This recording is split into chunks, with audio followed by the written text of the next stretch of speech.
반갑습니다. 현아, 문화 충격을 받은 듯한 느낌인데 괜찮니? 살아있지? 고마워요. 지난주까지만 해도 팔을 걷어붙이고 나왔는데 이제 너무 춥더라고요. 그래서 팔은 내리고, 자, 여러분들에게 약속한 대로 국자, 네, 국자 가지고 왔습니다. 네, 좋습니다. 자, 기도 레시피라고 하는 제목으로 계속해서 기도에 대해서 말씀을 전하고 있는데, 오늘은 세 번째 시간이고요. 기도 레시피에 대한 말씀들을 다시 한번 점검해 나갔으면 좋겠습니다. 말씀 잘 듣는 친구에게는 이 모자에 사인을 해서 드릴게요. 이 모자 갖고 싶죠? 네, 고맙습니다. 자, 2주 전 설교를 처음 시작하면서 말씀을 드렸습니다. 기도, 요리하는데 기본 재료가 필요하듯이 기도에는 기본 재료가 필요하다. 그게 뭐였어요? 기도의 기본 재료가 뭐라고요? 부르는 것, 그 다음에 감사. 역시 여러분들은 정말 대단한 분들입니다. 이걸 어떻게 다 기억하고 있을까요? 2주 전에 한 설교도 기억하고 있는 여러분들은 정말 멋쟁이. 자, 근데 이 여러분들 이제 첫 번째 이제 기본 재료가 이거였다라고 말씀을 드렸고, 그 다음에 기도 레시피 첫 번째로 얘기했던 게 뭐였을까요? 회개였죠. 회개. 그래서 회개는 깨끗한 그릇을 준비하는 것과 같다. 우리 예를 들어서 우리가 식당 갔을 때 접시에 고춧가루가 묻어 있고 물컵에 고춧가루가 끼어 있으면 우리가 그걸 가지고 물을 마시거나 음식을 먹겠느냐 말씀을 드렸죠. 그래서 깨끗한 그릇을 준비하는 것, 그게 회개다라고 말씀을 드렸습니다. 그리고 지난주 두 번째 기도 레시피 할 때는 간구였습니다. 하나님께 간절히 원하는 것을 구하는 것, 그게 간구. 그래서 요리를 할 때 사람들도 다 레시피 순서가 다 다르듯이 하나님께 드려지는 기도의 제목들은 다 다를 수는 있으나 맛있는 요리를 만든다고 하는 과정 속에서는 다 똑같다. 그래서 하나님께 정말 좋은 음식을 지어서 드리는 것처럼 우리가 간절히 원하는 것들을 하나님께 드려야 된다라고 하는 게 간구였습니다. 왜 눈빛이 처음 듯한 눈빛으로 나를 쳐다보고 있죠? 네, 지난주까지 내용이 그렇습니다. 자, 오늘은 세 번째 이야기입니다. 세 번째는 예수님의 이름으로입니다. 자, 기도 레시피 세 번째 같이 한번 해보도록 하겠습니다. 시작. 예수님의 이름으로. 자, 오늘은 예수님의 이름으로입니다.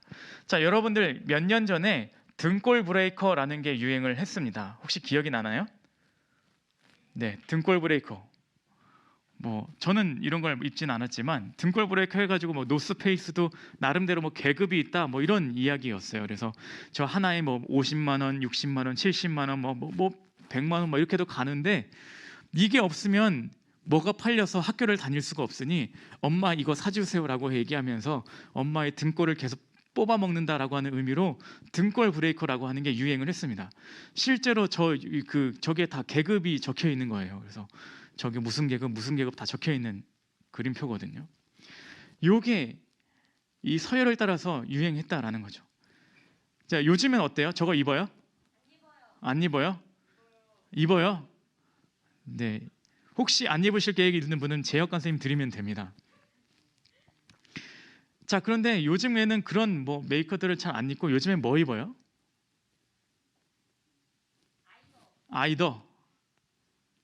요즘에 지리산이요?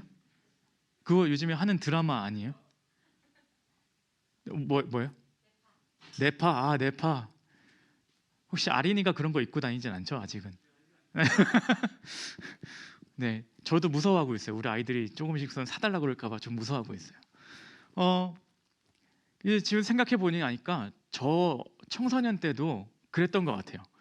저희 청소년 때도, 저도 청소년 때라는 데가 있었답니다. 저희 청소년 때도 유행이라는 게 있었어요.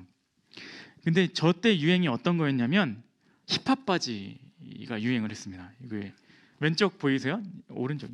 네, 보면 저 남자들 둘이 이렇게 약간 이게 허리가 여기까지 내려오잖아요.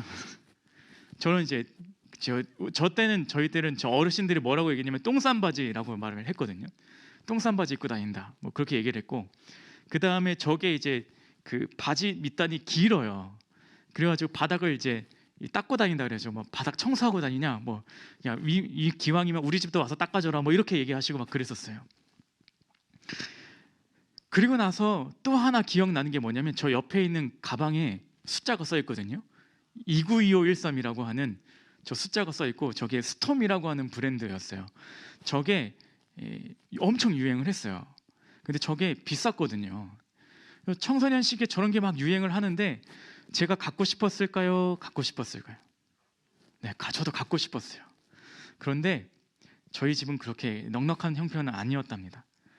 그래서 마음속으로는 갖고 싶은데 저거를 차마 사달라고는 할 수가 없는 상황이었습니다.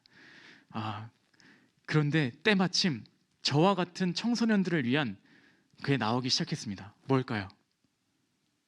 뭘 것 같아요? 저를 위한, 저 같은 청소년들을 위한 제품이 하나 나왔어요. 바로 짝퉁이라는 게 등장을 했습니다. 저 같은 짝퉁, 저 같은 사람을 위한 짝퉁이 등장을 했어요.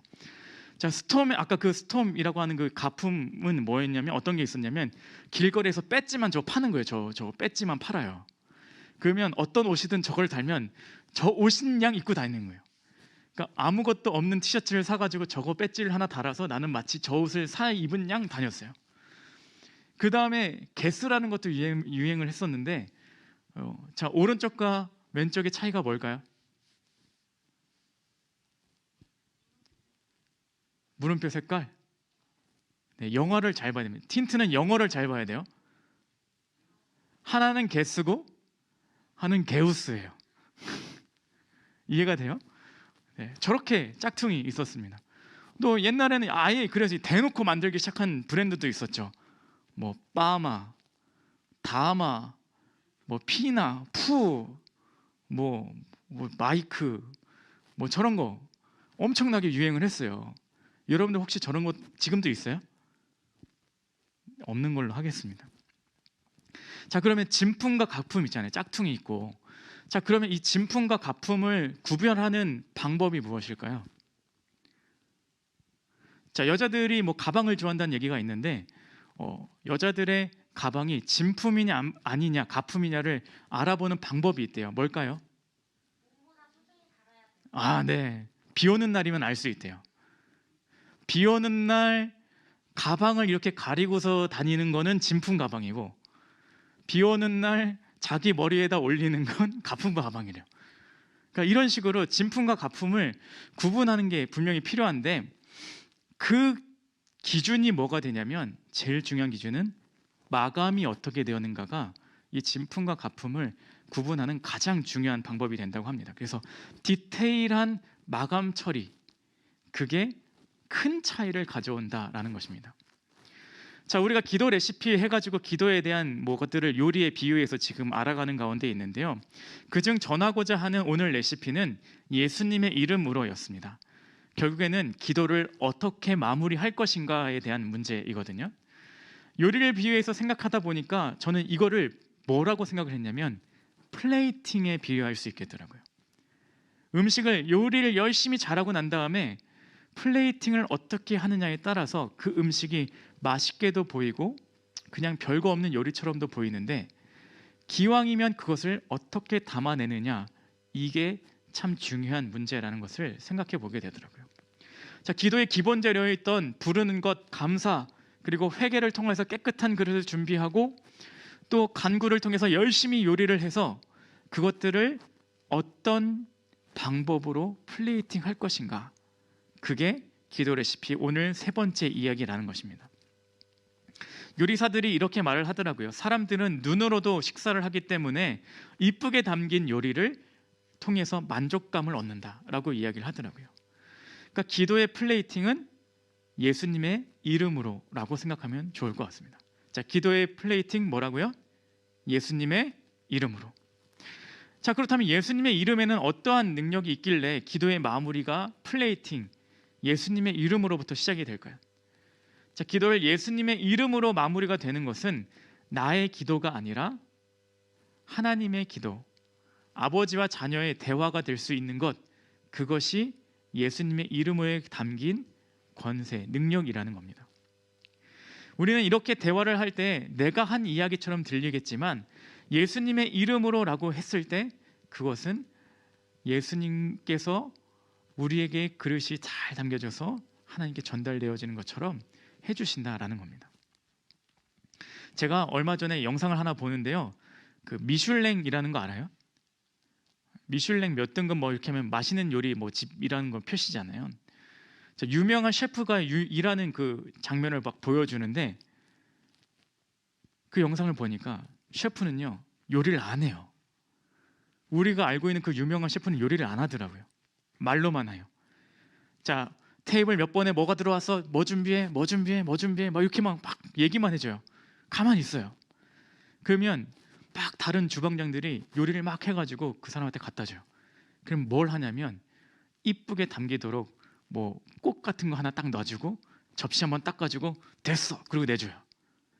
자, 그러면 그거를 가지고 음식을 먹는 사람은 누가 만들었다고 생각하고 먹냐면 그 셰프가 만들었다고 생각하고 먹더라고요. 근데 실제로는 누가 만들었어요?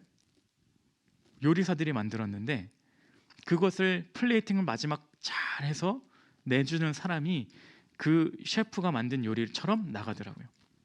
그러니까 예수님의 이름으로라고 하는 말의 의미가 무엇일까 잘 생각해 보니까 우리가 기도하는 요리가 기도라고 했던 간구라고 했던 요리를 잘 해서 한 인간이 만든 음식 곧 기도를 넘어서 예수님의 이름으로 기도드리는 그 시간이 하나님에 대한 확신이 있을 때 정말로 나의 기도를 넘어서 주님께 드려지는 대화가 될 수 있다는 것이었습니다.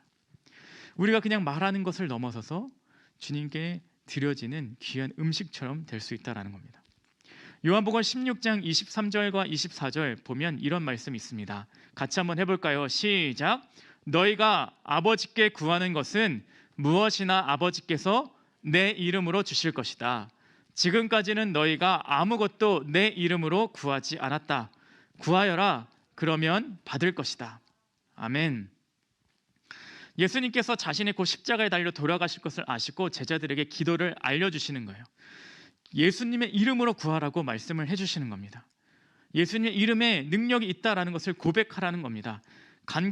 지난주 간구에 대해서도 이야기했듯이 하나님께 간절히 바라는 바를 말하는 사람이 되라는 겁니다. 그 대표적인 예가 사도행전 3장에 나오는 베드로이죠. 사도행전 3장 6절은 이렇게 말을 합니다. 시작. 베드로가 말하기를 은과 금은 내게 없으나 내게 있는 것을 그대에게 주니 나사렛 예수 그리스도의 이름으로 일어나 걸으시오. 아멘. 예수 그리스도의 이름에 권세가 있다라는 것을 확신해야 되고 그것을 통하여서 내가 기도할 수 있다는 것을 여러분들이 기억하셔야만 합니다. 나의 간구들을 열심히 요리해서 플레이팅 잘 담아서 회개라고 하는 그릇에 깨끗하게 담아서 주님께 드려지는 기도가 될 수 있도록 해야 되는데 그것은 내 이름으로가 아니라 예수님의 이름으로 드려져야 된다라는 겁니다. 이제 기도라고 하는 플레이팅을 잘 했습니다. 근데 여기서만 끝나면 안 되더라고요. 음식을 잘 사람에게 전달해 줘야 되죠. 그래서 우리는 마지막에 이렇게 말을 합니다. 예수님의 이름으로 기도드렸습니다. 서빙까지도 가야 됩니다. 예수님의 이름으로 그 플레이팅을 잘 담아서 하나님께 드려지는 것까지 해야 되는데 이 서빙을 우리가 하는 게 아닙니다. 그 서빙은 중보자 되시는 예수님이 또 성령님이 해주시는 겁니다. 그래서 우리가 이 예수님의 이름으로라는 이 이름을 확신하면서 기도할 때 어떤 일이 벌어지냐면 요한복음 16장 24절 이렇게 말을 합니다. 그래서 너희의 기쁨이 넘치게 될 것이다 라고 이야기를 합니다. 하나님께 기도할 수 있는 사람은 기쁨이 있는 사람입니다. 내가 말하지 못할 아픔과 비밀과 괴로움들이 있을 때 기도할 수 있는 사람은 하나님으로부터 기쁨을 얻는 사람입니다. 내가 주님께 기도할 대상이 있다는 것, 그것은 기쁨이 될 수 있는 것입니다. 어떤 드라마 짤을 하나 본 적이 있는데 아버지께서 돌아가신 거예요. 주인공의 아버지가 돌아가셨어요. 그런데 이분은 종교가 없이 돌아가셨나 봐요. 지나가다가 장례식장을 지나가는데 저쪽에서는 불교에서 막 목탁 두들기고 있고 저쪽에서는 교회에서 와서 찬송가를 불러주고 있는 장면이 딱 나오는 거예요. 그 다음에 그 주인공 대사가 이렇더라고요. 우리 아빠는 살아생전에 종교가 없었는데 지금이라도 저 목사님한테 가서 기도해달라고 하면 해주실까? 이런 대사가 나오더라고요. 그게 정말로 필요한 부분이다라는 생각을 저는 그때 이 영상을 보면서 했습니다. 우리가 하나님께 기도할 수 있습니다. 그것은 예수님의 이름으로 기도하게 됩니다. 여태까지 우리가 기본 재료, 부르는 것, 감사, 또 회개, 간구, 이것들을 다 담아서 이쁘게 예수님의 이름으로 그릇에 담습니다. 그리고 그것을 주님께 드린 거, 그게 기도입니다. 그렇게 됐을 때 하나님께서 약속해 주신 것은 무엇이냐면 너희의 기쁨이 넘치게 될 것이다 라고 이야기를 합니다. 여러분들은 기도할 수 있는 사람입니다. 누가 뭐라 해도 하나님께 기도할 수 있는 사람입니다. 다른 종교를 갖지 않은 사람, 요즘에 무종교가 참 많은 시대를 살아가고 있는데 그 사람들은 기도하고 싶어도 어떻게 할 줄 몰라요. 그런데 여러분들은 교회를 다니고 성경을 읽고 예배를 드리며 기도를 배우고 하나님께 기도할 수 있는 사람으로 살아가고 있습니다. 사실은 그게 엄청난 축복입니다. 여러분들은 기도할 수 있습니다. 주중에 어떤 친구가 백신을 맞는다 그러더라고요. 그래서 전화를 걸었어요. 내가 누군지 모르더라고요. 네, 성혁재 목사다. 그러고서 얘기를 해줬어요. 백신 맞는다고 하는데 잘 맞았으면 좋겠다. 그리고서 기도해줘도 되겠니 했는데 이 친구가 기도해 주셨으면 좋겠다고 얘기를 하더라고요. 그래서 백신 맞기 전에 기도를 해주고 그 친구는 백신을 잘 맞고 지금 보니까 오늘 여기 와 있네요. 네, 누구라고는 말을 못하지만 여기 잘 와 있습니다. 네, 백신을 잘 이겨냈나 봐요. 그런데 그 마음가짐 자체가 우리한테는 큰 힘이 되는 겁니다. 내가 어려운 일이 있을 때, 때로는 흔들릴 일이 있을 때 기도할 수 있다라는 것, 그리고 기도할 수 있는 사람이 내 주변에 있고 나도 하나님께 기도할 수 있다라는 게 얼마나 큰 축복인지 여러분들이 꼭 아시기를 바랍니다. 이 3주간의 시간을 통해서 기도 레시피를 배웠거든요. 이 기도의 내용들을 배웠습니다. 이제 여러분들이 스스로 기도를 할 수 있는 사람들이 되었으면 좋겠습니다. 부르짖고 감사하고 회개하고 간구할 것들을 간구하고 내 이름으로 기도를 마친 게 아니라 예수님의 이름으로 기도드렸습니다. 아멘까지 할 수 있는 사람. 진실로 그렇게 될 것을 믿습니다라고 하는 게 아멘이라는 뜻이거든요. 그렇게 될 것을 확신하며 기도할 줄 아는 우리 엎드린 중고등부 친구들이 되었으면 좋겠습니다.